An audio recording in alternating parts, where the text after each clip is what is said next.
Hello, everybody. This is Natasha Helfer, and this is the Healing Souls podcast.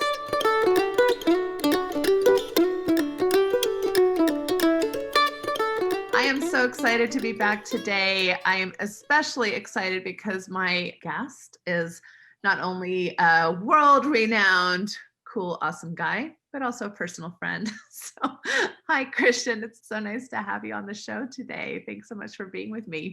Awesome to be here. Great. I'm going to read your bio a little bit so people can know why you're so awesome.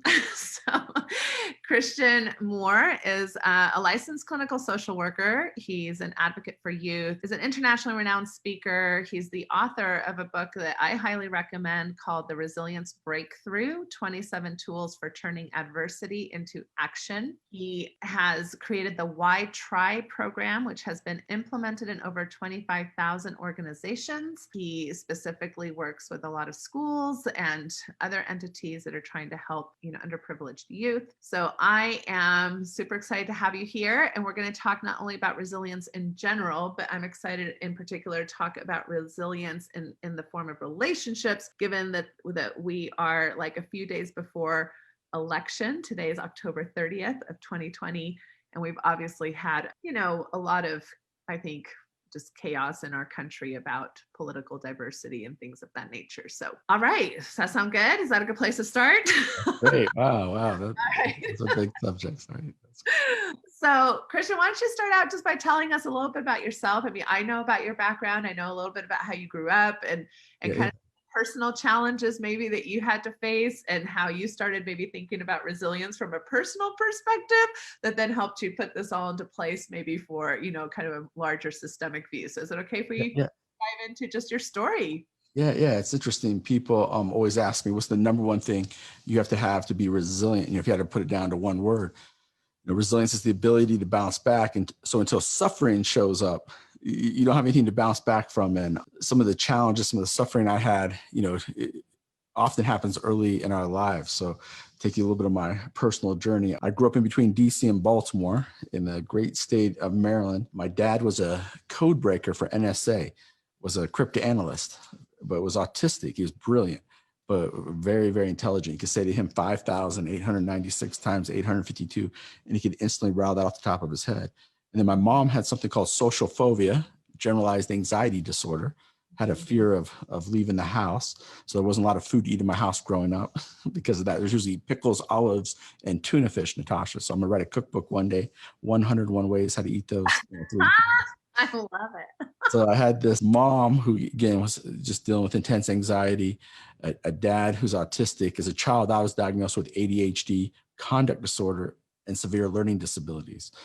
And, I was illiterate when I was 17 years old, struggled with basic reading, writing skills. I came from a pretty orthodox religious family. I had 5 brothers, 6 sisters. And because of my parents' challenges, I was pretty much a street kid. I could hang out till 2, 3 o'clock in the morning on a school night. Not a lot of rules. Grew up, probably every child's dreams to have no rules. I experienced it. Now, we both know as mental health workers, if you have no rules, you're likely going to crash and crash hard.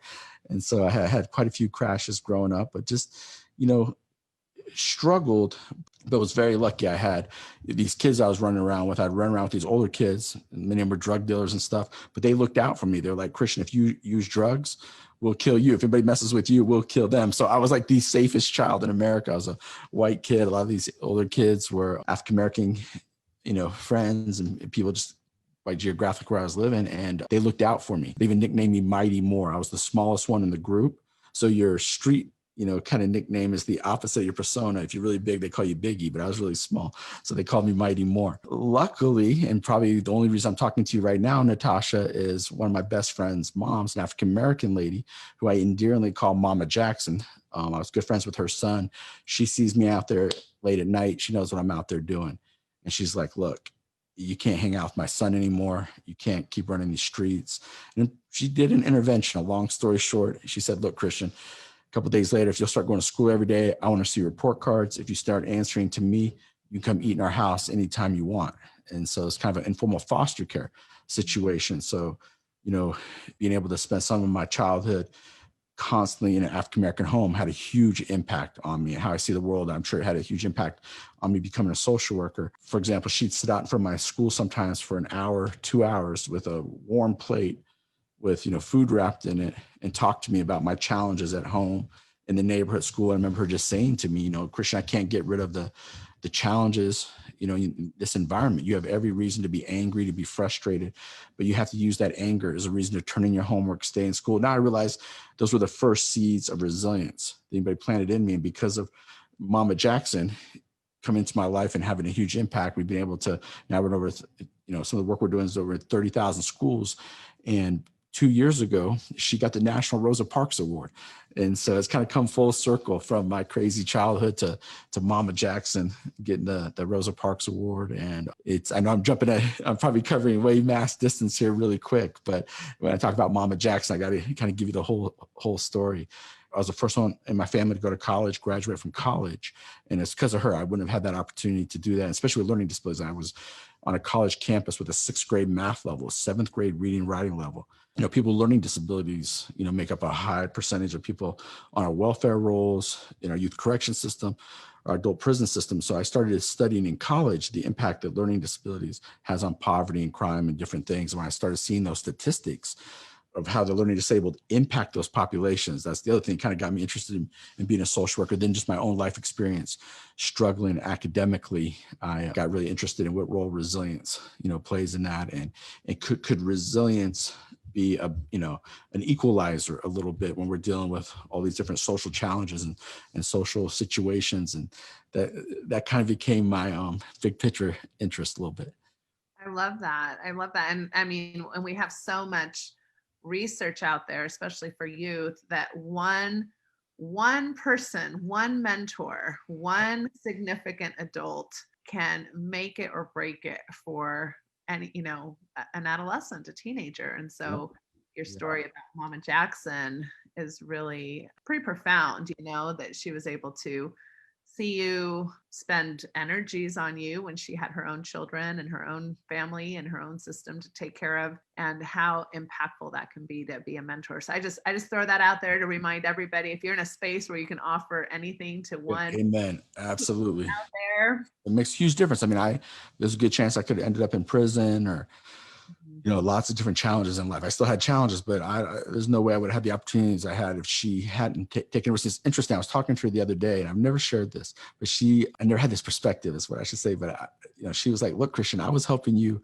during the '70s, the early '70s. So you see even the social challenges around race that we see in 2020 around these issues. She was intervening in the '70s with this white kid whose dad was my dad was kind of a high government official, but we lived in a kind of in a duplex in a poor neighborhood because of his autism. He had no money management skills. And so he made like $65,000 a year, which was a lot as a code breaker at the time, but he was in debt, sometimes over $1 million in debt. I was a very unique situation that I was in, with two parents with mental health issues, and then just being at the right place at the right time, where Mama Jackson was able to really intervene in some powerful ways. But she did it, I'm just starting to understand, under really difficult circumstances. And I didn't realize that now I'm a parent, I know how much food costs me. They were feeding me every day. And I had no sense. I'm 50, I'm embarrassed to say at 50 years old, I'm really understanding, how much she really stuck her neck out. I've talked about Mama Jackson, of course, for years and my travel speaking, but I mean, it's not until even after COVID hit that I'm really putting this in perspective. wow. Yeah. The sacrifice that it took for her to do that. Yeah. Yeah, no, that's really significant. Charity comes in many different, many different ways, and her story has always impacted me as well when I have listened to you talk about her. So, and challenging me, what am I doing? What am I doing in my life to, sacrifice at that level, of what that meant to her. All right, so moving on, then I would love to hear a little bit from you, even about your academic challenges, right? Because you're talking about learning disorders, which is something. Yeah. And I don't know if you have statistics off the top of your head. If you do, great. If you don't, that's okay. But I don't right now, as far as how many people deal with learning disorders, but it's fairly significant amount of people. It's it's a lot higher than people realize, because we don't even really look at it or count it unless it impacts your social or occupational functioning. This kind of shouldn't surprise you. Everybody has somewhat of a learning disability. Somebody might be stronger at math or reading or different things. There's mild, moderate, and severe, learning differences. Again, more moderate to severe is where it starts impacting you socially or economically and stuff. And that population, again, is the majority of people who are filling up our youth correction system, our adult prison system. As high as 70% of youth in our youth correction system have a learning difference. Over 70% of people on TANF on public assistance do. Over 80% of the adult prison population. So I wrote a thesis on it, and I argued kind of my paper there that I could go into a third grade classroom and I could show you who's filling up these systems. We know where these populations are really, really early in life now, but it's like, it's like a pie, them being in prison, for example, 80% of the time, a piece of that pie is a learning difference, but it could be other things, economic issues, it can be discrimination. There's many, many different issues that lead for them to be incarcerated. It just happens to be about 80% of the time they have a learning disability. And so that's what kind of got my interest in it. My own academic experiences, I graduated from high school at 19 and a half, almost 20 years old. It took about 2 years before I went back to college, and I applied to about 22 years old, applied to local community college. And I'm laughing because I'm thinking, there's no way they're going to let me in. I don't know what 9 times 6 is. I don't know how to tell time on a hand clock. To me, a quarter to 5 equals 25 minutes to 5, but they tell me a quarter till it's like 15. How could a quarter not be 25? I mean, just silly stuff like that. And so I'm thinking, I've told my whole life, my high school counselors told me college wasn't an option. I applied to local community college and I get accepted. And I'm jumping up and down on the couch. And my wife, Wendy, she kind of laughing at me. She's like, Christian, it's open enrollment. They let everybody in. I'm like, what do you mean they let everybody in? I'm just like, so luckily the college I applied to was open enrollment. I didn't even know what that was or what that meant. And then when I was in school, my grandmother, I remember, put up like the $800 for tuition. And I didn't want to waste her $800. And another student in my class said, you get just as much credit with a D- as you do with an A+. I went and asked the professor and then the counselor of this class, is that true? You get just as much credit, right, with a D-? They're like, yeah, but no one does that. You won't be able to transfer. You won't be able to go to graduate school. Like, that was my big concern at the time. But so my goal was just, I didn't waste my grandmother's money, was to get a D-. So I did 3 things. I go to every class, I'd sit on the front row and I would disrupt it every 30 seconds. And finally the teacher would be like, I can't even teach. Would you please stop disrupting my class? Because in college, there's 200 students in some of these classes. And then, so, your GE classes. So as soon as they knew who I was, I would behave. I would, be good, because I had to get help from them. So I go to every class, annoy the professor. And when they know who I am, I chill out. Then I do all the homework assignments. And then I would do enough extra credit to get a D-. So if they said, okay, go write a 5-page paper, I'd write a 10-page paper, or if 10-page paper, write a 15-page paper, whatever. I would always do a little more work than the person helping me. And I noticed something, and a lot of kids don't know this in America's education system. If you do more work than the teacher or the professor, they will knock down 1 million doors for you. I just luckily grew up as a street kid. I was hustling. I was just trying to figure out, how to get through this, to get this D-. What was crazy, Natasha, if you do those 3 things, go to every class, sit on the front row, do all the homework assignments, and do enough extra credit to get a D-, you'll never get a D-. You'll get an A, B, or C. And I noticed I was failing almost every test I was taking, but I just figured out how to, because just as this formula. For example, we've taken literally thousands of kids across America, taught them this formula. They had all Fs, and have helped literally thousands and thousands of kids pass school because they know how to play the academic game. But, I was a first, generation college student. A lot of that information is passed down. Like, my kids to this day know how to get through almost any class. Now, where this doesn't work is math or foreign language. And one of the things that very few people understand, especially math gatekeeps millions of kids out of college, out of the opportunity. If we want to do something about economics in this country, if education is the way out of poverty, we have to start really looking at the barriers we set. And we live in a world that if you can do math, then you can access higher education. If you can't do math, try to access higher education. It's very, very difficult, but I don't know, it's politically incorrect to talk about, or I don't know why there's not people up in arms screaming about this. But they're just, in 20 years, I've never gotten anybody's attention. They're just like, oh, okay, yeah, I guess if you can't do math, you shouldn't be on a college campus anyhow. And we have millions of people who could perform at extremely high levels. I'm a social worker, I'm a therapist. I've never used math in the work I'm doing, but I still had to get through, college math to even have the opportunities to do what I do. It took me a couple of extra years because of that and all kinds of stuff. But what I'm saying is, this might be going on a tangent where I should be going here, but it's just something I'm passionate about. So I'm working on that too. Christian, go for it. Sorry. No, my game plan. I think that's a great point. I hadn't really thought of that before, and I think that's absolutely true. I've sat with adult learners in my practice who are crying because they can't maybe stay-at-home moms who are going back to school, haven't touched a math book in 10-15 years, and are kind of stuck in this remedial math course that they can't quite get through, even though that's not really what they're there at. Yeah, absolutely. Mm-hmm. Yeah. So it's something that we as a society, I'm telling you, it keeps a lot of people in poverty, and I'm going to start speaking out about it. So it's very frustrating. So, and I was one of those people myself. And so my NoF game plan would work in every class, but math or foreign language, I couldn't get through it because of that. And then I couldn't graduate because I couldn't do the math or foreign language. And I applied to a university, and I said to the university, people like me usually don't get these opportunities. People like me, we break into your homes, we break into your cars. Please let me into this university. And I kind of made I kind of argued that this makes no sense. We take the people who do the best academically, and we have them hang out with the other people who do the best academically. If I want to become a better basketball player, if I played basketball with Michael Jordan, I'd probably become a better basketball player. If I played golf with a professional golfer, I'd be a better golfer.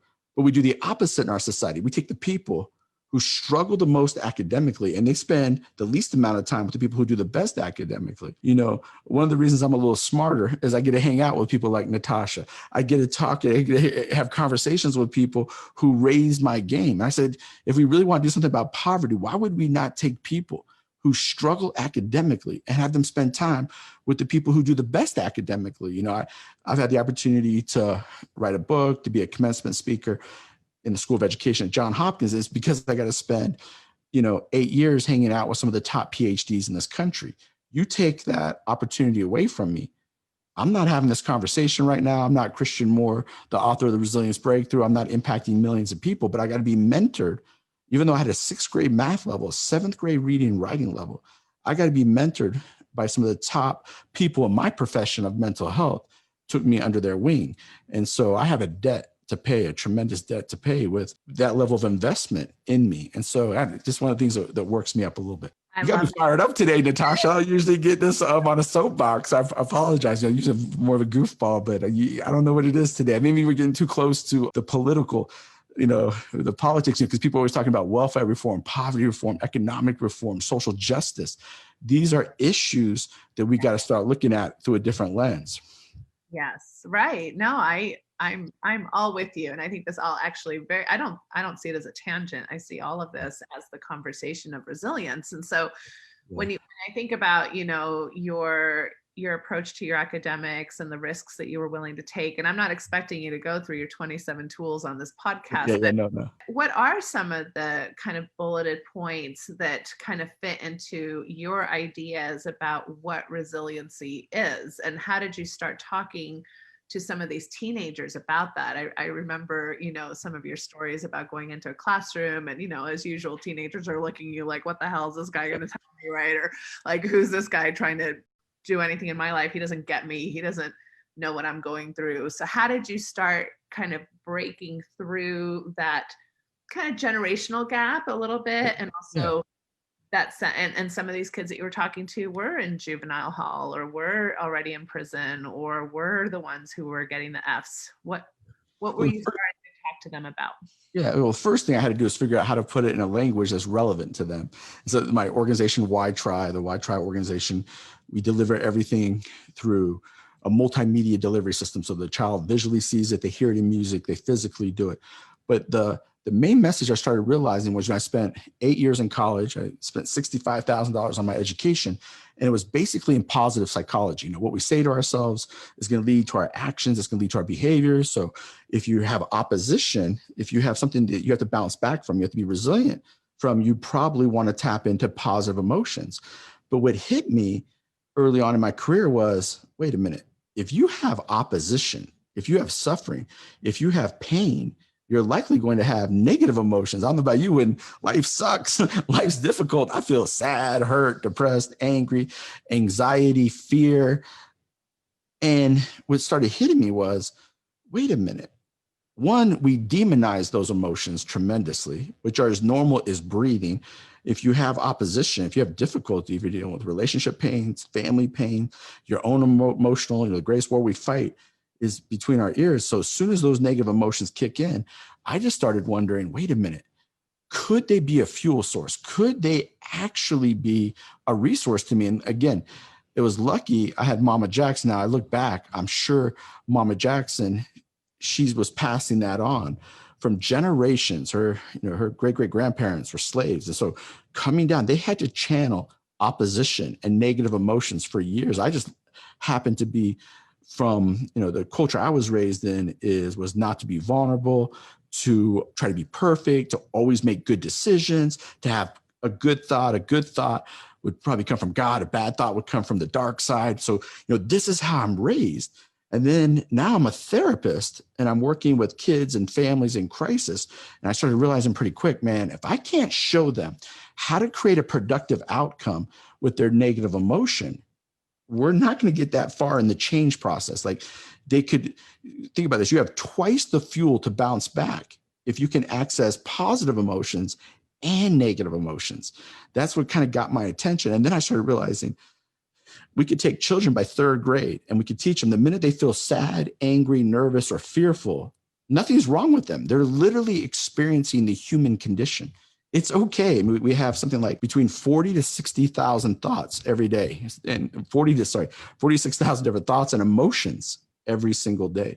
And so if you think about the number of emotions, I mean, I can think right now I've probably had, 30 different emotions, 50 different emotions just talking to you right now, these emotions kicking in. And so the ability to, one, recognize those emotions. That's, I think, why you're seeing this mindfulness movement just explode right now, because the ability to kind of sit still, notice your emotions, whether they're positive or negative, and then make productive decisions in your life, whether the emotion is positive or negative. What we're realizing in psychology is it's almost irrelevant if an emotion is positive or negative. It's what's the outcome of it. Now, I do want to say, though, if you have chronic, like I have chronic anxiety, I've been on medication for anxiety. If you have something chronic depression, anxiety, you need to meet with a therapist like myself or Natasha, and maybe get some medication and get support. So I want to be very clear that if it's something where you're hurting yourself or others, of course you want to get help. But outside of that, we're starting to realize in psychology that you actually have twice the fuel to bounce back from if you can tap into both positive and negative emotions and create a productive outcome. A metaphor I use to answer your question, Natasha, when I'm talking to kids about this, to motivate kids and make this really clear to a child, is I use the metaphor of a car battery. And I'll say, can you charge this battery with just a positive connection? Of course, the kids will say no. Can you charge the battery with just a negative connection? No, we know that battery charges for that car because of the positive and the negative coming together. And so I guess my contribution to mental health was I normalized negative emotions. And it's interesting. I speak a couple of months ago, I was in Chicago speaking to over 300 therapists. These are top, mental health workers in Chicago, in the city there. And I was just teaching this concept of what to do with your negative emotions. And many of the mental health workers came up to me afterwards in tears and said, I didn't know I could do that much work with my negative emotions. I thought I had to do everything I could to extinguish those emotions. And I asked them, I said, in your 50 years on planet Earth, have you ever extinguished those emotions? No. But there's a lot of systems, organizations, people with agendas that will tell you something's wrong with you if you have negative emotions. And we have to stand up and fight that. That is not, one, it disrespects the human condition. What makes us human is the fact that we make mistakes, we feel sad, we feel hurt, we mess up. That's the most beautiful thing about ourselves. We would be like AI. We would just be like technology or the perfect machine or computer if we didn't mess up. It's really the birthplace of humanity is in our weaknesses, in our mess ups, and our things that the many people in the world would go, oh, those things aren't very strong. I mean, you're weak right now. Sometimes I think our weaknesses are our biggest strengths. You take someone like Christopher Reeves, who was paralyzed, who played Superman. He's this opposite of me, tall, dark, handsome, has all these abilities. And he gets thrown off this horse. He's paralyzed. And he literally wants to commit suicide. He's rock bottom. His wife negotiates with him, says, hey, just stay alive for the children. If you still feel like this in a few months, I'll be here for you. We'll relook at it.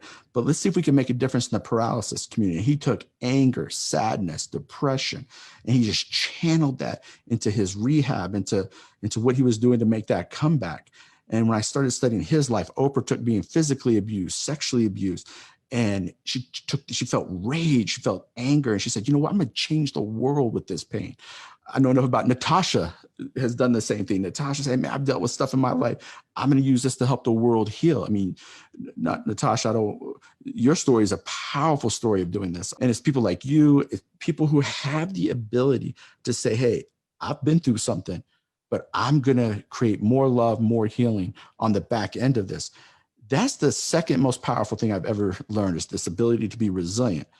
And then, of course, love is the greatest principle that I've learned. But the second most powerful thing anybody's ever taught me is that I have a switch between my ears. I can flip it. When the suffering shows up, I can ask myself, how can I use this suffering as a reason to become a better human being or to try harder? Oh, I That's a lot. That's a lot there. I apologize. love everything that you're saying. And, as I think about my experience as a clinician, and people are coming in, and every intake, right? Every first session with somebody, basically, I'm trying to hear their story, and I'm trying to understand, what do you want? Where are you wanting to go? Why are you here, willing to work with me? What are your goals, right? And so, and more than likely, when I say any version of, what are you hoping to attain here? They'll say something like, I want to be happy.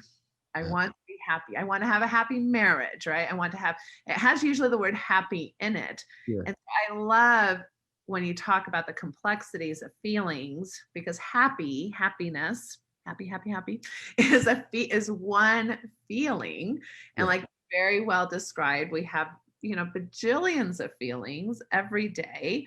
And I think that this really comes from cultural expectations that are completely unrealistic. And the first thing I'm really doing, at least in my style of therapeutic approach, is helping people have realistic expectations of what a good life can look like without needing to say, I'm happy. Yeah. It's interesting. I have a lot of feelings about the happiness language and the positive and using positive, negative around feelings, because it's interesting. As I speak on college campuses every year, some of the professors will pull me aside and say, "Hey, Christian, don't emphasize whether an emotion is positive or negative." And I always say, "Well, I'm working with kids. It's just an easy way for them to understand that." But with adults, we need to understand, and you started alluding to this, is they're just emotions. There's just this gamut of emotions, and there's not really such thing as a positive or negative emotion. So going back to happiness, for example, most things that I'm bouncing back from or overcoming, they're not tied to happiness. The joy I maybe feel, or I maybe feel better inside, is that I overcame something, that I pushed through. Like, this morning when I woke up, I only got like 4 hours of sleep last night. I was dealing with a crisis yesterday with a friend. I woke up this morning, I'm like, man, I'm getting older. My beard here is getting more gray. My hairline's receding more. Natasha, I couldn't even find my neck this morning. But I said, because of that, I'm going to try to give a better speech today. I'm going to try to have a better interview with Natasha because of that. And so now happiness might be at the end of this interview because I tried 100%. But to go through the experience, I might not be experiencing happiness. When I woke up this morning, I did not feel like getting out of bed. I didn't feel happy. I didn't have enough sleep. I was dealing with a friend with a crisis, all these things. But I've learned at 50 years old, there is something better than happiness. And that is that I push through that opposition, and I might still be dealing with sadness. My anxiety still may be high, but I'm in the fight still. And that is an empowerment. So sometimes I feel like that empowerment feeling to me is a better feeling than happiness. My whole life, I thought happiness is everything, but feeling empowered if my spouse left me and I have the ability to make a comeback from that, to feel empowered as if I lose my job and I'm able to go find that other job. Maybe I have to apply for 30 jobs before I find that job. The empowerment of that is bigger than any rush I've ever had experiencing happiness. And usually happiness is fleeting. It's there with me because almost all emotions are fleeting constantly. And, and this is the powerfulness of mindfulness, is the ability to sit and watch those emotions kind of come and go. Because we know they're just certainly, whether the emotion is happiness or sadness. I tell myself, or even I struggle with anxiety. I know my anxiety is going to be temporary. And I say to myself, pretty much any emotion I'm having right now, it is not going to last, which is not. And so that's another thing that helps me push through that a little bit. Yeah, no, I love that. And I, for me, I generally use words like, is a more helpful word rather than happiness. I do talk about resilience being a good word. I talk about satisfaction, like general satisfaction, general contentment. I like the word general. Yeah. I like that. So that when you're going through all those fleeting things, which can happen on any given day, you can step back and go, okay, so overall though, where am I at and what's this experience like for me? And you're going to have chapters in life that you're not even going to feel generally satisfied, right, with some of the challenges that you're discussing. But I think getting away from this kind of cultural, very interwoven cultural message that we should always be happy. And we're very, I think here in the United States, and maybe part of that has to do with puritanical Christianity that we were founded on or whatever, but it really is kind of, you're supposed to earn your worth, your happiness. And so we're constantly hustling for things that then we feel disappointed at. And then oftentimes that message goes back to somehow there's something wrong with us. And that can really, that kind of thinking, I think, can break down resilience instead of building it. So I love your reframes. That these negative, maybe what we consider negative experiences are part of contentment and satisfaction. Yeah. Because it gives us that opportunity to fight and to empower ourselves and to challenge, and that's actually, the hustle isn't necessarily a bad thing.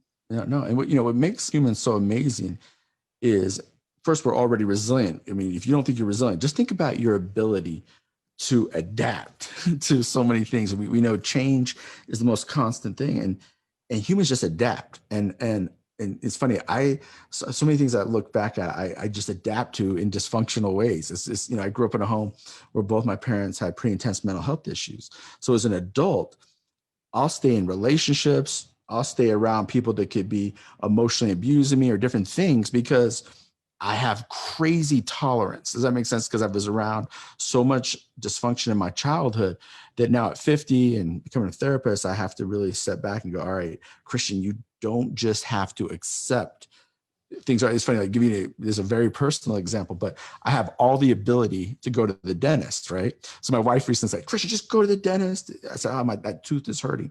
But I can go 2 years without going to the dentist because of my ability to adapt. Oh, here's another example. Like, we live in this house, there's 4 of us living in this house, and we've had 1 water heater, and it finally went out on us this past week.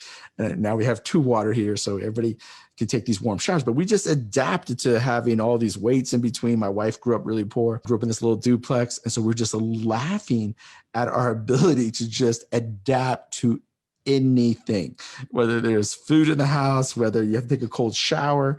And now I have these 2 water heaters. I'm like, why? I could have bought a second water heater anytime in the last 20 years. It's just that I was almost more comfortable in the not being comfortable. It's just, and I look back at that, or why don't I go to the dentist? Or I have all the ability to go have my teeth fixed. And hope I'm not being too vulnerable sharing this, and by the way, you need to be vulnerable to be resilient, because the only way you connect with another human being in a deeper way is to be vulnerable. With no vulnerability, we cannot get close to each other. A little side note here, as I'm telling you about my inappropriate dental issues. But I'm fighting with going to the dentist because I'm almost too resilient. I have this ability to adapt, but also part of being resilient is we do got to take care of ourselves. And we have to be selfish sometimes to be resilient. I have to say, hey, I got to take care of my physical health, my mental health, so that I can help other people. I can help my kids. I can do different things. But you see, during COVID, our ability to adapt has been tremendous. Now, let me be really clear. if you get to the point where you don't feel like you can adapt, that's when you need to talk to a counselor. You need to, connect with someone for some support. I've had to connect to other people for support more than any time in my life. But just having this time to go through COVID is I'm starting to see, man, these are all these places that I'm maladaptive, where I have problems where when I was a workaholic and I traveled 7 million miles across this planet. I'm going 100 miles an hour across this planet. And so that was a way maybe to cover up some of my dysfunction. Does that make sense, being a workaholic? But now everything slows down. I'm like, wait a minute, man, why am I not taking care of my teeth? Why did I make sure my family had warm water? And all these things, I mean, just silly stuff. But these silly things are big things, and we have to increase our resilience, I think, also by taking care of those little things as well. Yeah. Sorry, that was probably a weird conversation there, but that's important to resilience. I'm telling you, to be resilient, those things are big. All right. So just to recap, before we start talking about relational resilience, some of the things that you're saying is obviously love and having a mentor and having people in your life. That's definitely an ingredient towards having good resilience. You're saying, framing your negative emotions, whatever we want to call them, those I guess those emotions that have been classified as negative. How about that? Those emotions have been classified as negative, and realizing that that's half of your fuel towards resilience, right? And you have double the fuel if you can tap into both. That's the important thing. If you tap into positive and negative, I don't want to minimize the importance of positive emotions. I believe in positive psychology. Sometimes people at conferences will go, hey, Christian's being kind of hard on positive psychology. And I always want to yell, no, I love positive psychology. I just believe it's 50% of the equation. The other 50% of the equation is using the negative emotions as your best friend, right? Right. Yeah, no, good. And then maybe another one that I picked up on and what you're saying is showing up, kind of like what you said with class and stuff. You got to show up. You got to like out there and, be willing to try something. And I love the name of your company, it's like, why try? So anything else that you'd like to just kind of talk about as far as basic bullet points, as far as defining how you look at resilience? Yeah. Well, the next thing I'll just give you there's 4 bullet points as relates to this. I want to just outline really quick is, so when you've decided to channel both your positive and negative emotions, that's great. But where is the motivation going to come from to do that? And I had read lots of books on resilience, and they had taught me about the attributes of resilience, hard work, determination, perseverance. But I wanted to know, where does resilience come from internally? So I want to make sure the listener hears these 4 things real quick, and this is the kind of the nutshell of my book here, because we looked at tons of people who had high trauma and were bouncing back. Most of my career, me and Natasha, oftentimes we'll work with people who have high trauma, who are hurting themselves and others. But I was doing work from inner city Detroit to Baltimore, Chicago, all across this country. And I knew there was a population who had tremendous trauma. Their mom's in prison, their dad's an alcoholic. They had dealt with violence and abuse. And I would meet these kids, and kids are very resilient. And this kid would have like a full ride scholarship to Georgetown or something. I'm like, wait a minute. I'm a social worker. When you have your level of trauma, you should not be able to do what you just did. And so I started studying those populations, and we kept seeing 4 things pop up over and over again with high trauma and thriving. And when we say they're thriving, they're not hurting themselves or others. They're being productive. That's all we're measuring. Are they being productive in the reality of where they're standing? And the first thing we saw pop up was something called relational resilience, where you go through the motions, you don't give up because another person needs you, you need them. For example, my 2 kids, Cooper and Carson, if I never got invited to speak again, I would go work at 4 different fast food restaurants because they need me, I need them. That makes me relationally resilient. And there's a huge amount of research around relational resilience. We've seen this during COVID, just the numbers of suicide, depression, all these things going up as we've been socially isolated. Human beings are not meant to social distance. They are meant to come together. So there's a tremendous amount of research around that. So the first place that resilience comes from internally is this relational resilience. And then the second place it comes from is something called street resilience, where you use any type of disrespect or past mistake or social injustice as a reason to push forward. For example, I was told I couldn't go to college because of my learning differences. I had a professor who came to me in college and said, Christian, if you can get a college degree, my degree is worth less. Because he's pretty much saying, look, you don't even know how to tell time on a hand clock. You don't even know what 9 times 6 is. And we let you in this MSW program. My PhD is worth less because you're that big of a loser. I walked home crying, sobbing off that college campus. Now, this year, that professor's teaching out of 2 college textbooks. my theories are in both these textbooks. I was talking to you about resilience and my Why Try program. We're an evidence-based program for something called RTI, PBI. Anyways, so we're in the textbooks now. So he actually has to lecture on my theories. Now you can say, Christian, you're being a little arrogant right now. You're being cocky. I would say, no, I'm not. I'm being street resilient. You told me I'm not even good enough to be on this college campus. Now I am, and I'm in the damn textbook. I'm just saying, sorry. What I'm saying is that's street resilience. Does that make sense? You told me I'm not even good enough to be here, but I'm going to use that rejection, that hate.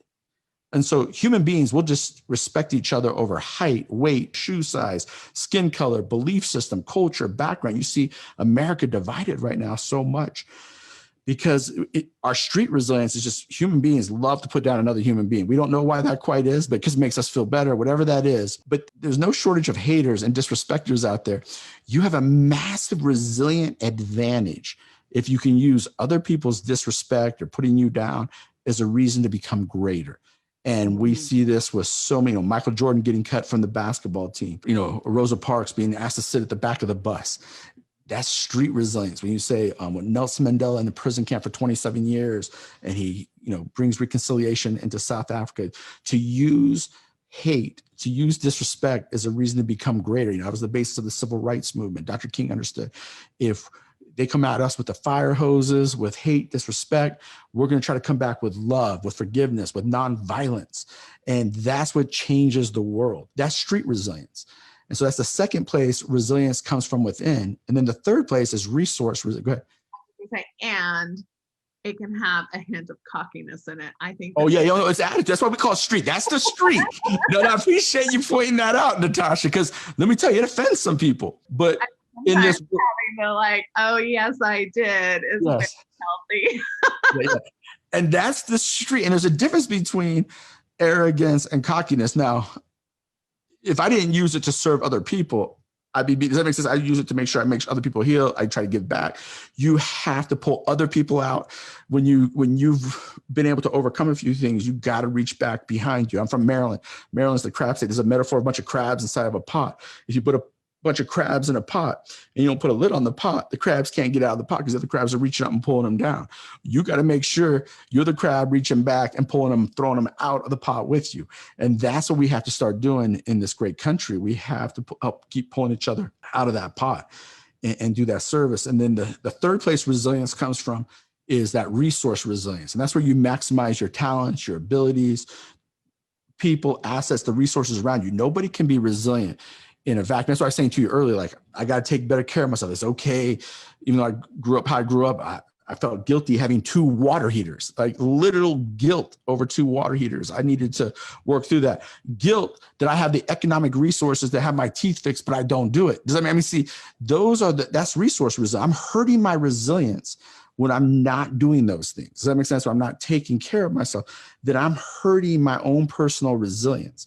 And that's what's so important with resource resilience is to maximize those resources that we have. Like, I had 2 skills growing up.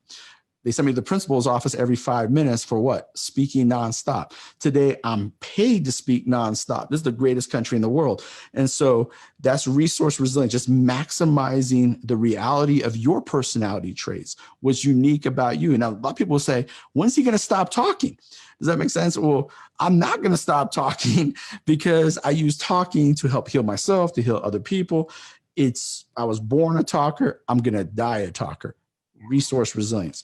And then the last place resilience comes from is something called rock bottom resilience. And I'm telling you, one of the greatest therapists I know in this country that understands rock bottom resilience, I should shut up right now and have you talk, Natasha, because you understand the human condition and what it really is to pull someone out of a rock bottom situation. But I know you would say, Natasha, all of us have our own personal rock bottom. We're all dealing with rock bottom in our own personal continuum, where we are. And rock bottom resilience is the ability to say to yourself, how do I use this suffering? How do I use this pain as a reason to just put one foot in front of another and kind of start where I stand and give myself grace. And, usually grace is something that comes outside of ourselves.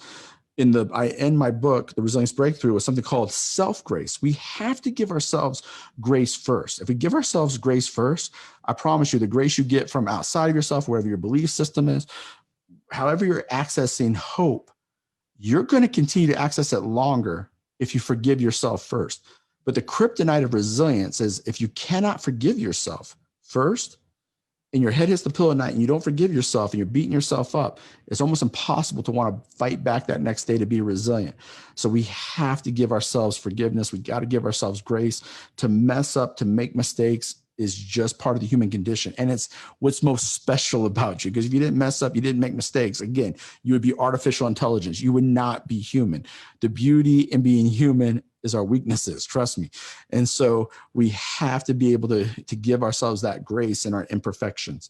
And that's one of the most healing things I've ever learned, but that's kind of born out of that rock bottom resilience. And I know, Natasha, just watching your life's work, your ability to help people heal out of a rock bottom situation is incredible. So that's why it's an honor for me to be on here with you today to share this with you, because you know how to help people heal, man. You're a healer. Well, thank you. I didn't expect all that. So thank you.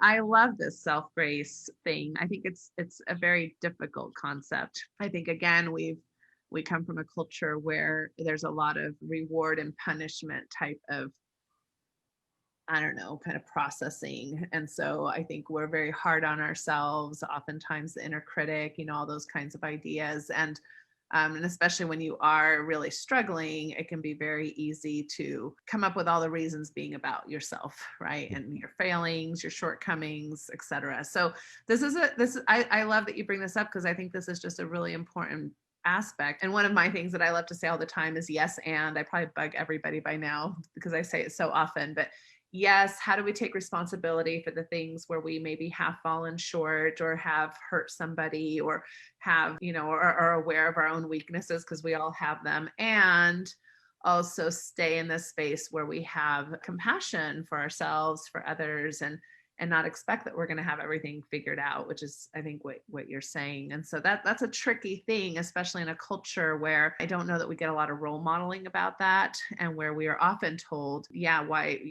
haven't you performed in this way? Or why haven't you met this particular need? Or, why haven't you gotten, a certain level of income or education or whatever those things are?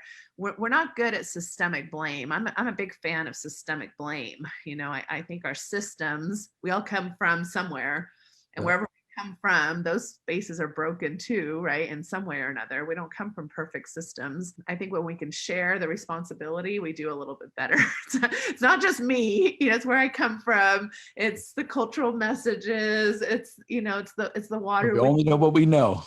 We only know what we know. Right. So I love that you mentioned that. Okay. So moving on then, relational resilience. Yeah. Let me just set you loose on that one. Yeah. As I go around the country and I speak about, relational resilience, that, we go through the motions, we don't give up because of that interconnectedness, that love, that connection. People always will raise their hand and say, all right, Christian, how do I have relational resilience with people who have different belief systems than me, different political views? We just see the world through two different lenses. They're going this way and I'm going this way. And man, for a long, long time, that was the hardest question I got, to really try to answer that. And be honest, I would say, well, the only thing you can do is agree to disagree or something like that. That was my answer. Just try to agree to disagree.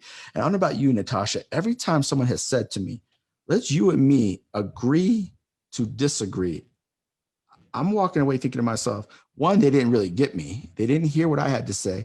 And I maybe vice versa. I didn't hear what they were really saying. I couldn't agree with anything they were saying. So the most important thing was just to agree to disagree. Usually both parties will walk away with a little bit of hurt inside. They don't feel like they were hurt. So I was wondering, man, could we get past this mentality of agreeing to disagree? And so this is what I've been working on the last 6 months or so is how do we do that? And we've kind of identified three important things that we have to do that. First of all, the first thing, if you can almost visualize two hearts, one heart is made of stone and one heart is really soft. It's a pliable heart.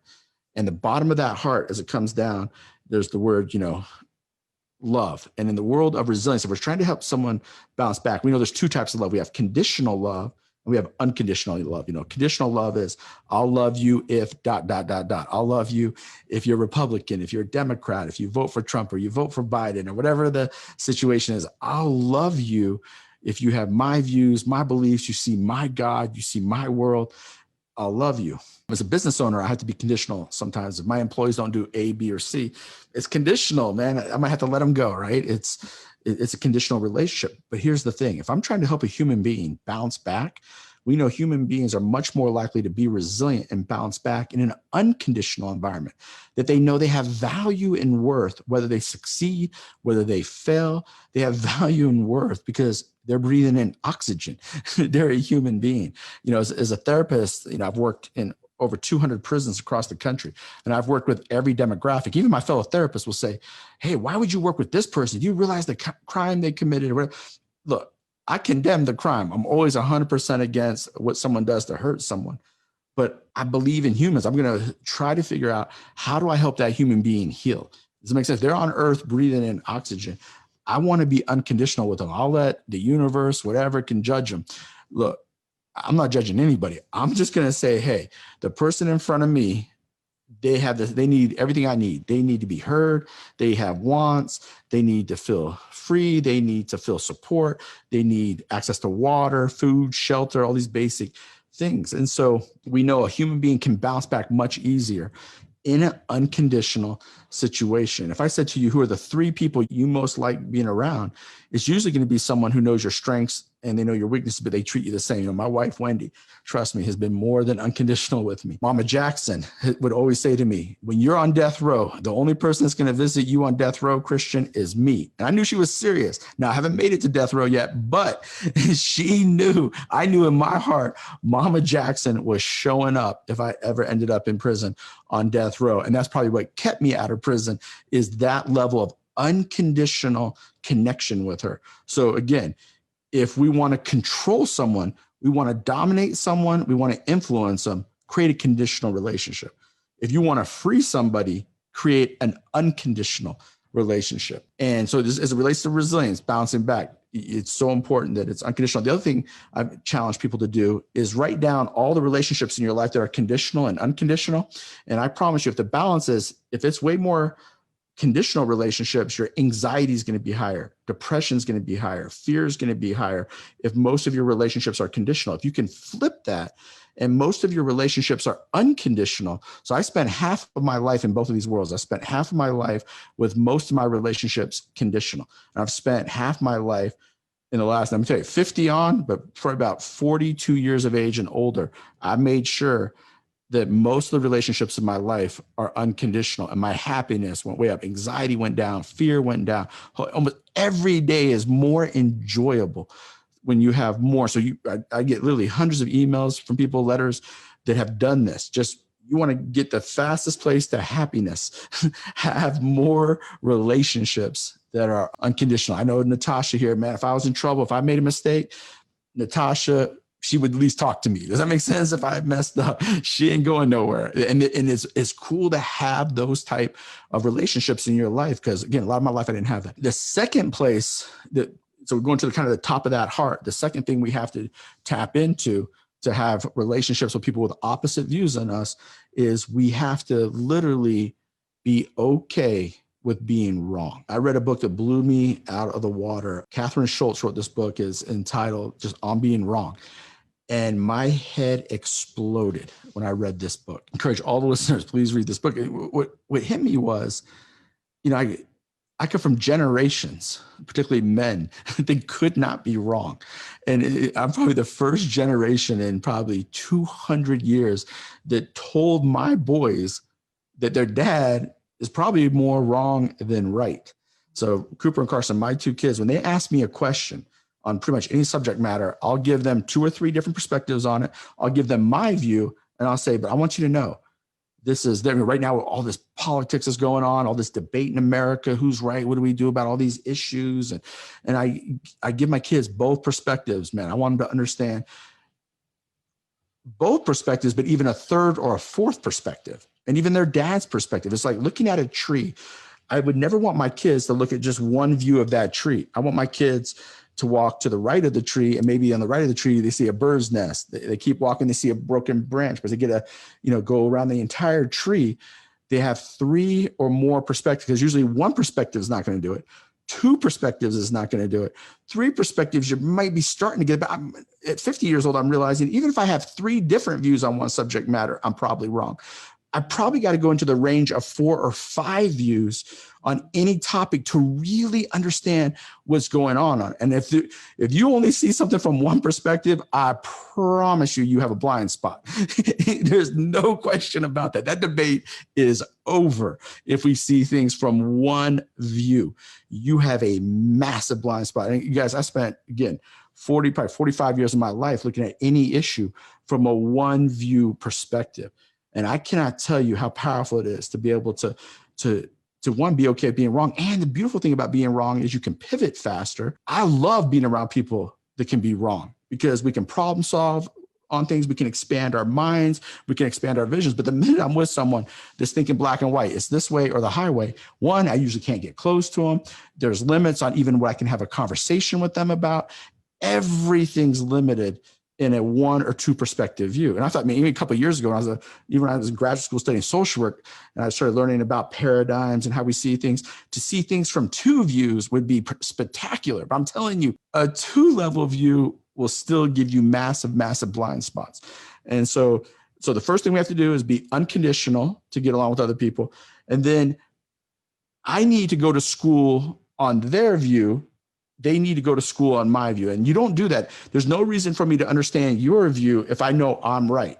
So there's 0 reason for me to do research or to understand that other perspective. So also under this being wrong is we have to seek understanding over agreement. We have to do the hard work to understand the other perspective. This is what I try to make my kids do. I go, and they're like, well, Dad, you know it's right. We know that's your real view. And I go, okay, that might be my view. It doesn't mean it's right. It's just my perspective with all that I've been able to study with it. But that's how you go from agreeing to disagree, is you have to seek understanding over agreement.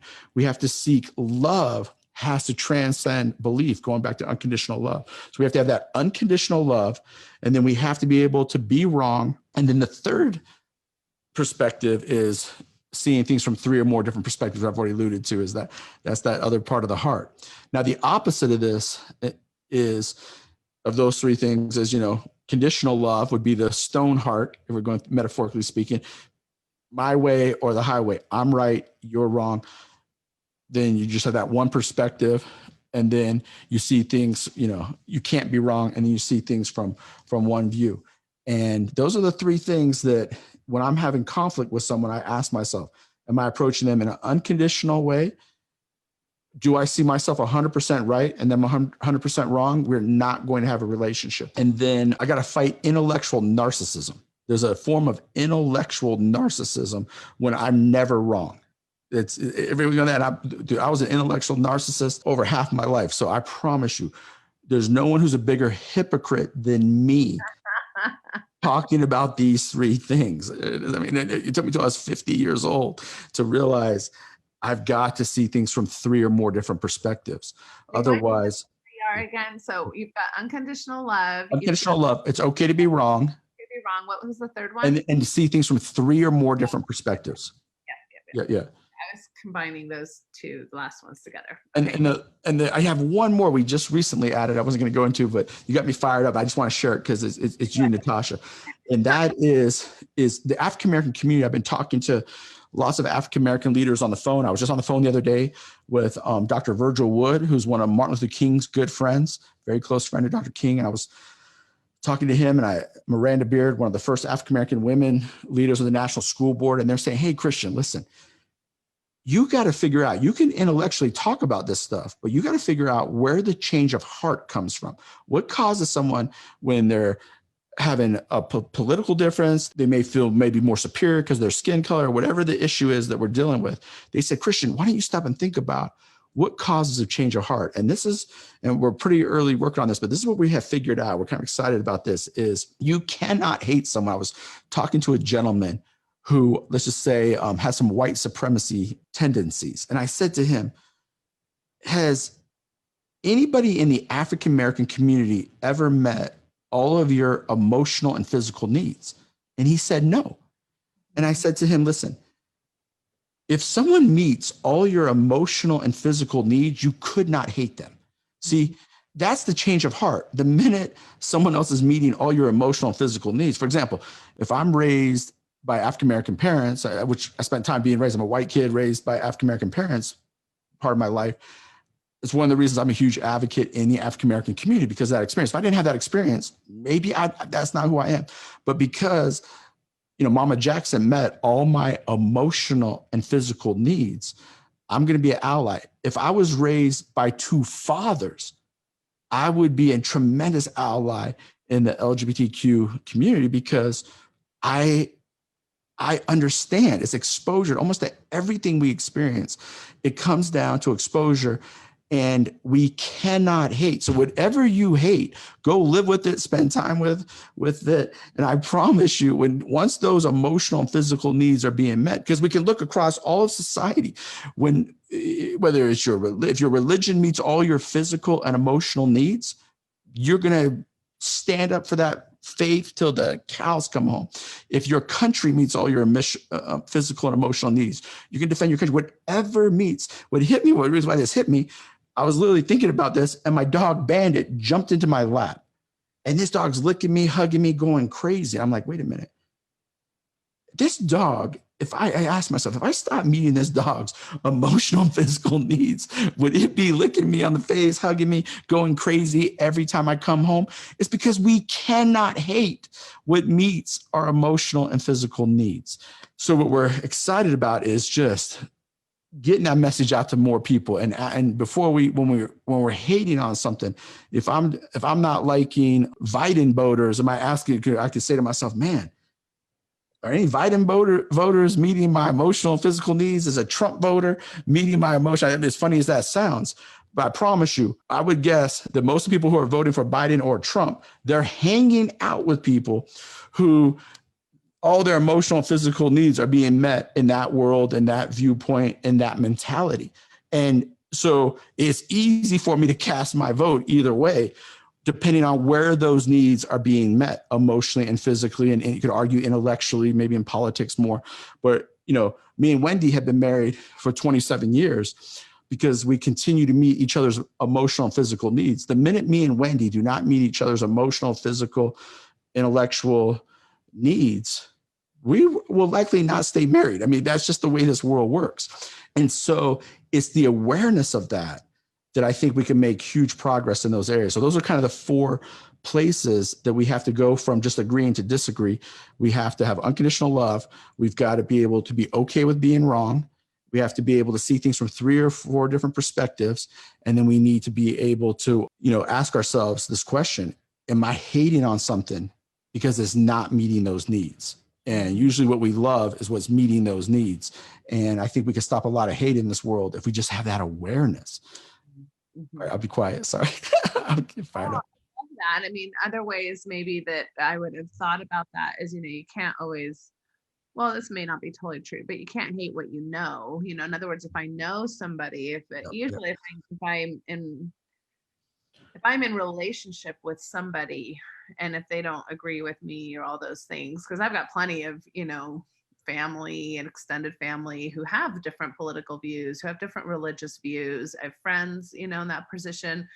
And in my profession, even, I get to meet people with lots of different views, that come into my office. And yet, and when I'm able to attach with them at some level, some attachment, some level of, human connection, not that all that magically goes away, not that my concerns go away, or even some of my... You know why they're wearing those shoes. You know why they're walking with that perspective.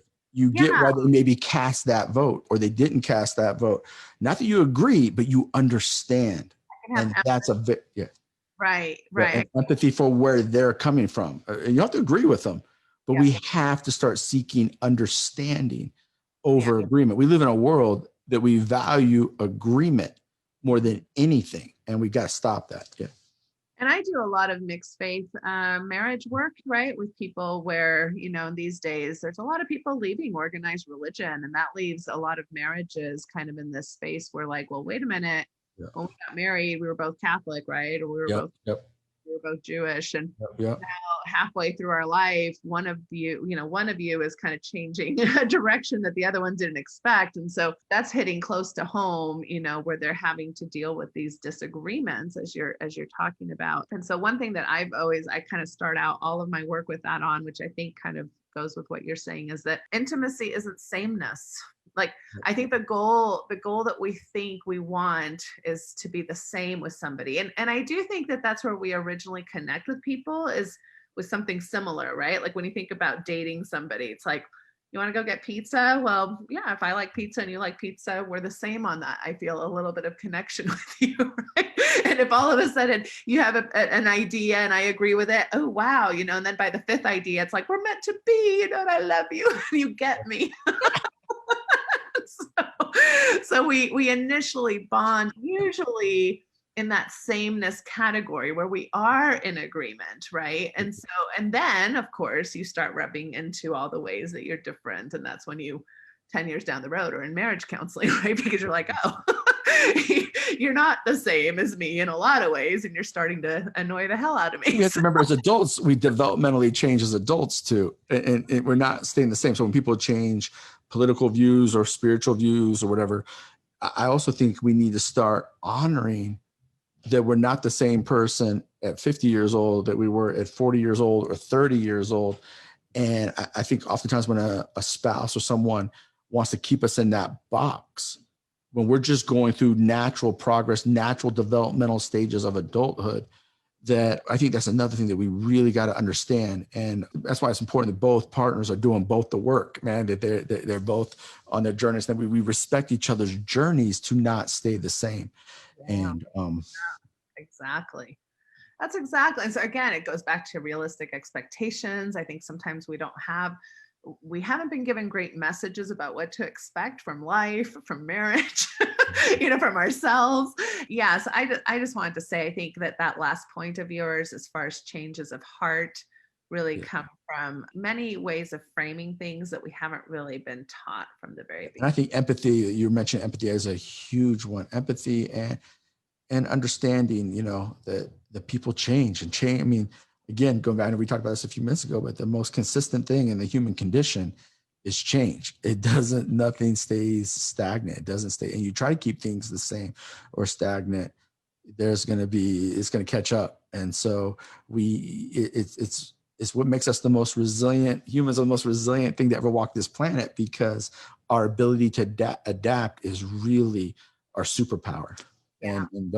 You have, like, I just saw a statistic the other day, you have a 1 in 400,000 chance of being born when they consider war, famine, disease, all the things, the statistical odds of the egg and the sperm coming together is so statistically small. It's like when they consider, again, environmental issues, all the things, it's 1 in 400 trillion chance. So any human being you're around, they're a resilient machine. I mean, I know we're more than machines, but they're highly, highly resilient. So I want everybody out there listening to really understand you're highly, highly resilient.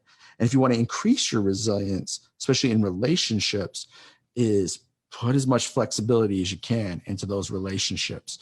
And that's the other superpower, is flexibility with change, because your partner's going to be changing. And if you're with anybody over, even 3 to 5 years, man, every 5 years, I keep changing. I'm hoping I'm not the same Christian Moore 5 years from now. Hopefully by then I will have got all my dental health. But I'm getting therapy for it, Natasha. Don't be laughing. Okay.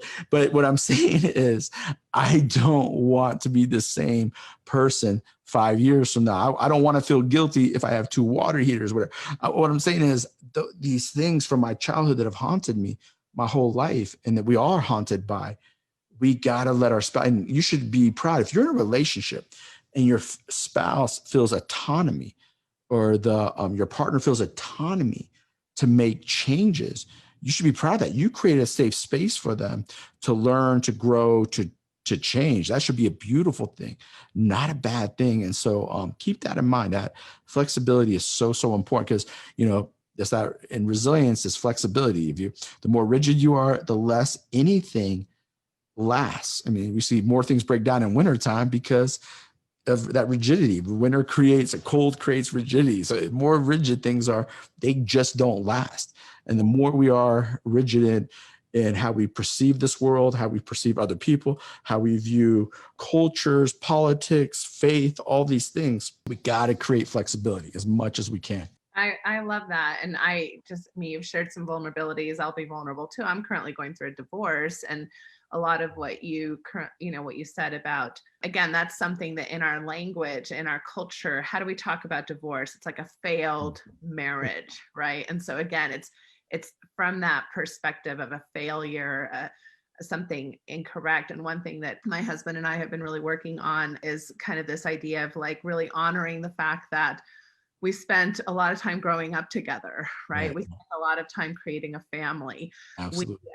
We're doing our best, even though it's hard at times, because, prickly feelings, I'm sure, get in the way for both of us, but, we're trying our best to stay amicable through this process. And so instead of seeing it as a failure that we now have to recover from, can we see it as a shift and a change and a direction where we can still, love each other, support each other, especially our kids through this transition. And I see we're not the only ones doing this, right? This is kind of like a new, I didn't get these ideas out of nowhere. I got these ideas because there are other people that have come before me. I give a lot of credit to Constance Ahrens with The Good Divorce and her research around, what's really harmful to the kids. Is it divorce, or is it like the shitty conflict, Exactly. right? So, which was probably already hurting the kids in the shitty marriage, right? And so it's like, so when we reframe these things, we can kind of gather these ingredients of resilience that you're offering us and give us very different perspective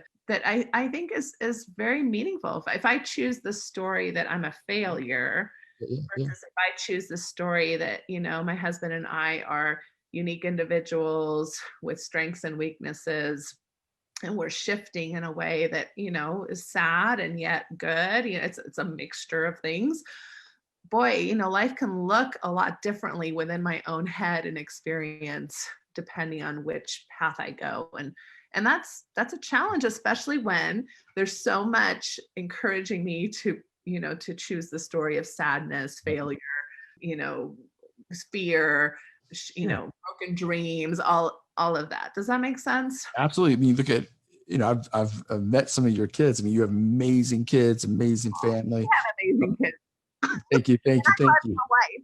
My wife. Absolutely. Absolutely. But what's so powerful is, I love what you're saying about you guys grew up together. So it's a beautiful thing. Instead of looking at that as something that needs to be greatly mourned, you went through this journey together. You both grew and changed through this journey. And now there's an opportunity for a rebirth. I have lots of friends that have been through divorces, and, they're on the back end. Whether they've remarried or they have just different type of relationships, different things. And my observation, and I've done lots of therapy over the years and counseling couples, is usually within a few years, they're in a much more powerful, empowered place. And that rebirth is beautiful. But it's like with anything, the, change and the real resilience takes place in the suffering. And that's the most difficult part of it, is what you're going through that. My mother-in-law just passed away a couple of weeks ago. My wife talked to her mom almost every single day of her life. And she's going through that tremendous pain. But we're looking at ways, like her birthday's coming up. We're looking at ways to kind of honor her mom on her birthday and do some different things. And so the ability to sit with that suffering, and I think it's important you feel it. I mean, a lot of my life with how I treat my anxiety is I spent years trying to just act like the anxiety is not there. Now I'll go sit on a couch, sit down, and I'll literally wallow in the anxiety. I'll wallow in the pain of a lost relationship, that has come and gone in my life. I just sit in it and I feel the pain of it. And then I'm able to move out of it faster and get to that rebirth place, or the metaphor of the caterpillar, whatever. I'm able to experience that, but I got to be in that cocoon a little bit, feel it, and then I can heal faster from it. And again, of course, while you're going, you're in that really painful thing, if you need to talk to someone, it's so important to get help, to talk to a mental health worker or someone during that. I know I've had to do that during those most painful moments of my life. But it's interesting. Me and a bunch of therapists last couple of years, we've had this debate. We can't find a situation where a human being cannot bounce back from it. And we're literally debating. We have this debate every time we meet. We're like, okay, did you come up with one? Did a human being come? And we look at what Viktor Frankl went through, the Holocaust, Helen Keller. I mean, just what I've seen kids overcome, even what we're dealing with this COVID. You see what human beings will come back from stuff. And that's why we're the most resilient thing that has ever walked this planet. Our ability to be resilient is unbelievable. Resilience really isn't about success. A homeless man who picks up bottles all day, sleeps under a bridge, picks up bottles the whole next day, and then does this week in and week out may be more resilient than you and me, Natasha, if we, abused our kids or we didn't put the effort into our careers or whatever. Resilience has nothing to do with success, really. I believe resilience is a much higher principle than success. And again, because success is fleeting, success comes and goes. There's times in my life where I'll think, oh, I'm successful now. And then I crashed. I mean, a couple, when COVID hit, my company went from being worth a little bit to being worth negative nothing. Does that make sense? Overnight and stuff. I was like, holy cow. And so again, my whole experience with success is fleeting. My experience with resilience is it does not go away. And I think you and your husband, Natasha, on the back end of that relationship, as you transition over the next, couple months, couple years, I think both of you will be in a stronger, resilient position, is what I've observed in my professional career. And I'm sorry you're going through that pain. That's some painful stuff. But just observing you the last years, you've been going through some of this. Man, I've been proud of how you haven't shut down. You put all these things I've been talking about, putting one foot in front of another. You're living this stuff, and that's why you're great at what you do. You're an amazing, amazing person. Thanks, Christian. No, it is. And I really appreciate your thoughts about sitting in pain. I think we forget that. I mean, I say that all the time to people, and yet do I want to do it? Right. And so it's good to be reminded on a regular basis, because again, both our wiring, I think our instinctual wiring is to avoid pain, right? So when you touch the burner, right, you want to, every nerve ending in your body is kind of wired to avoid pain. And then on top of it, we've got the survival mechanism, the fight, flight, freeze response that turns into nanoseconds, right? In nanoseconds, we can be in that space. And that's about avoiding pain and surviving. And I think resilience, in a way, although I think resilience does show up in some of those instinctual spaces, but in another way, there's also some emotional intelligence that we kind of have to go beyond our instincts. We have to go beyond those instinctual things of trying to avoid pain all the time, or only being in survival, mechanisms. And to really thrive, you have to really kind of get to a different space. It's more learned and more able to, and this is why we have this great brain, right? Where we can take ideas like Christian's been giving us so many great ideas, right? And so many different ways of looking at things. And those are called reframes. Yep. Take those reframes and you mess with them in your head a little bit, right? And you try them out, and all of a sudden there's more possibility than there was before. And that's, I think, what's so beautiful about being human, right? I love that you just said that there's more possibilities, because the fact now I can observe my anxiety, I have more possibilities to figure out how to solve it and how to walk with it. Now when it shows up, I see it as a friend and say, hey, all right. Like the other day I had to give a speech to like 1,200 people. I was scared to death. I was really nervous. The anxiety showed up. And so I sat with it for maybe 15 minutes. I was having a panic attack. I'm sweating, just on the verge of a panic attack. And then I started talking to it. I'm like, all right, Mr. Anxiety, you've been with me for 50 years. I got to go give that speech. So guess what? You're going to help me. We're walking together up on that stage. So I'm literally having a conversation with something that is giving me a panic attack. But now I'm embracing it as an enemy that I love. Does that make sense? Like, it's my friend. And guess what happened? The anxiety was put in check. I was able to control the anxiety. Now, this is all I do. This is my day job. I study this. Anybody gets to do this. I'm in a position of privilege to be able to have the time, the energy, the study to be able to do this. I want to be really clear on that. I got 5 kids to take care of, and I got to go work, in the area of not psychology. I'm not sitting around breaking this stuff down. So I want to be very clear on that position of privilege. But what I'm saying is the ability to observe it, the pain, and then figure out ways to walk with it. There's tremendous opportunity in that. And it's not something you do overnight. Just when your head hits the pillow at night, notice the first thing that comes in your mind that's painful. And then just ask yourself, how can I use this as my best friend? So we're looking at this as a model. The first thing you have to be resilient. You have to have suffering. The second thing you have to do is be able to tap into both your positive, negative emotions. And then you got to be able to tap into those 4 sources of resilience: your relational resilience, your street resilience, resource, and rock bottom. And that's the goal. I love it. I love it. So you've done excellent.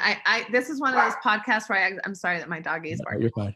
Background, but I think that it would be useful to listen to 2 or 3 times. I think you'll hear different things different times. But tell me, what am I not asking that you'd still like to make? Is there anything that I haven't asked you that you feel like you'd still like to say? Yeah. The only other thing that I think I would like to say is that resilience takes place in the striving. It's not a destination. Like, even though I've written a book on resilience, I lecture on resilience all across the country. Now, this might really throw you. I've never mastered resilience, okay? And I fail more than I succeed with resilience. I want to be really clear on that. So resilience takes place in the effort effect.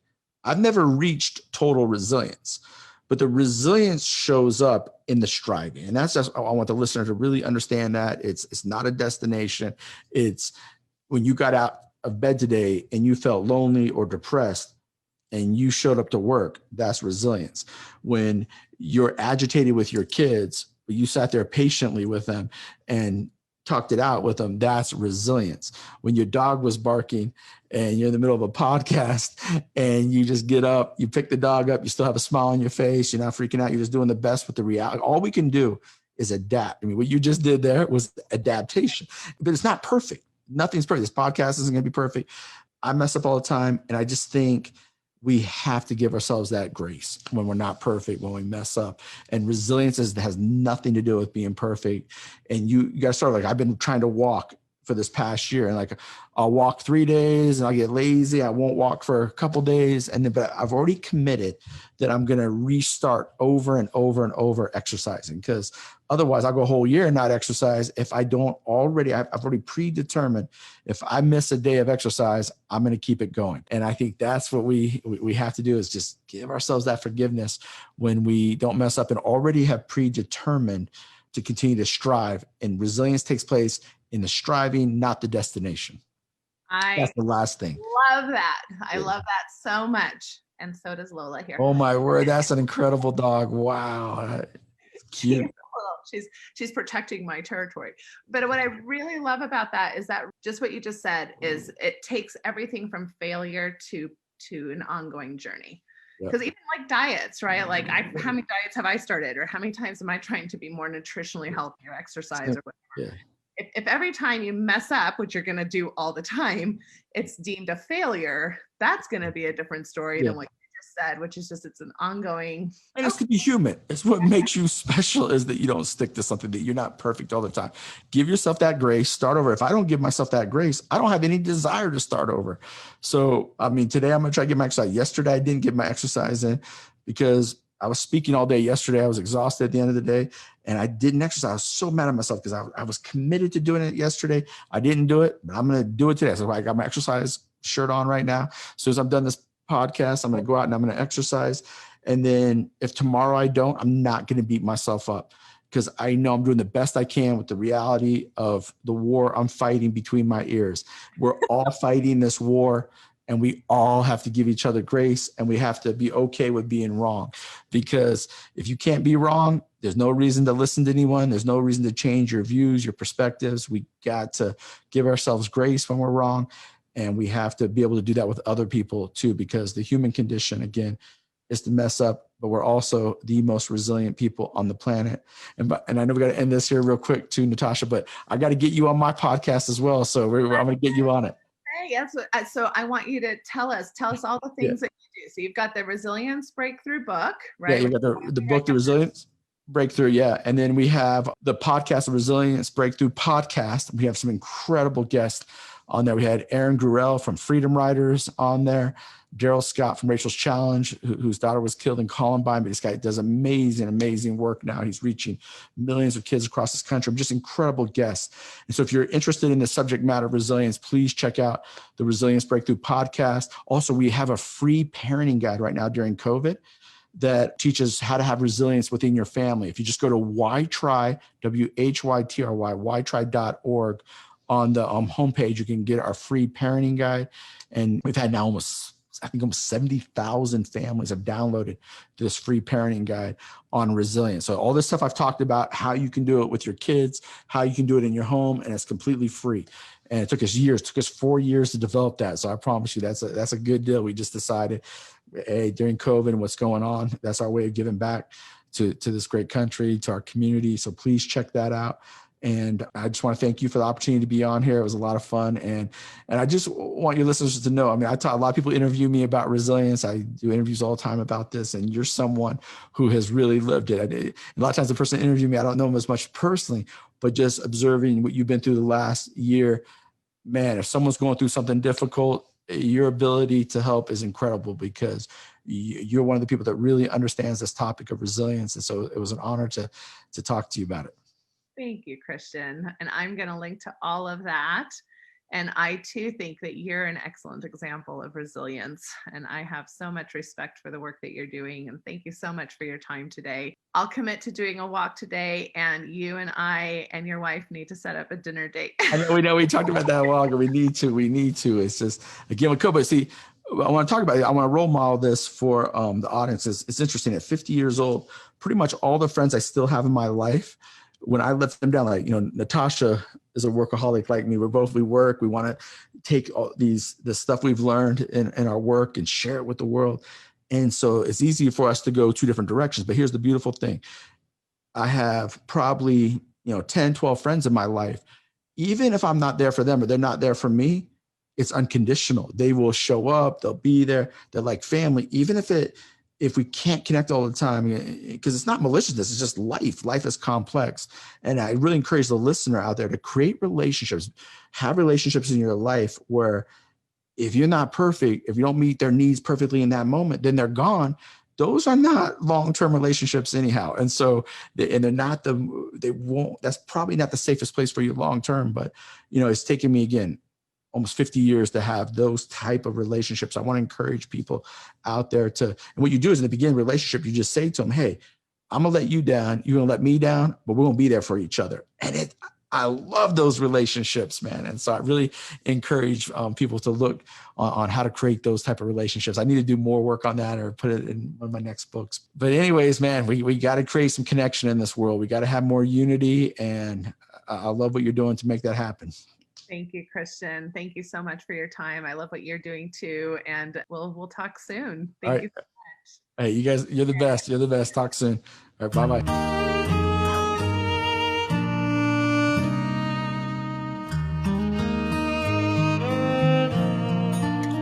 There is a place where time slows to nature's pace, and there is space there to find yourself in her embrace. Some places should be left alone.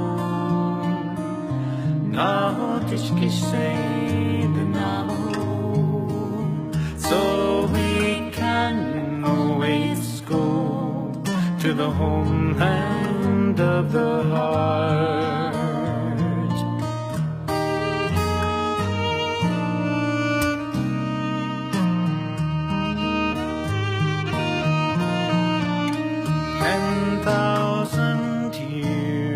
Of our human history etched on her canyon walls, alongside Earth's mysteries.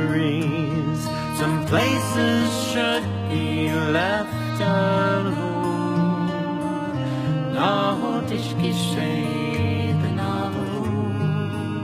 So we can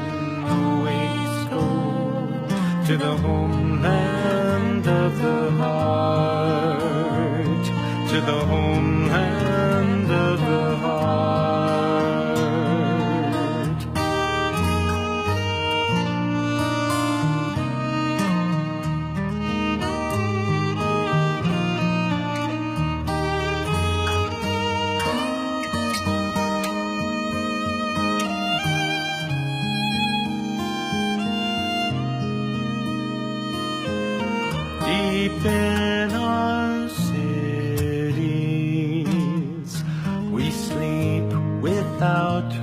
stars, yet still her presence sustains us from afar. Some places should be left alone. Now this is so we can always go to the homeland of the heart, to the homeland of the heart, to the homeland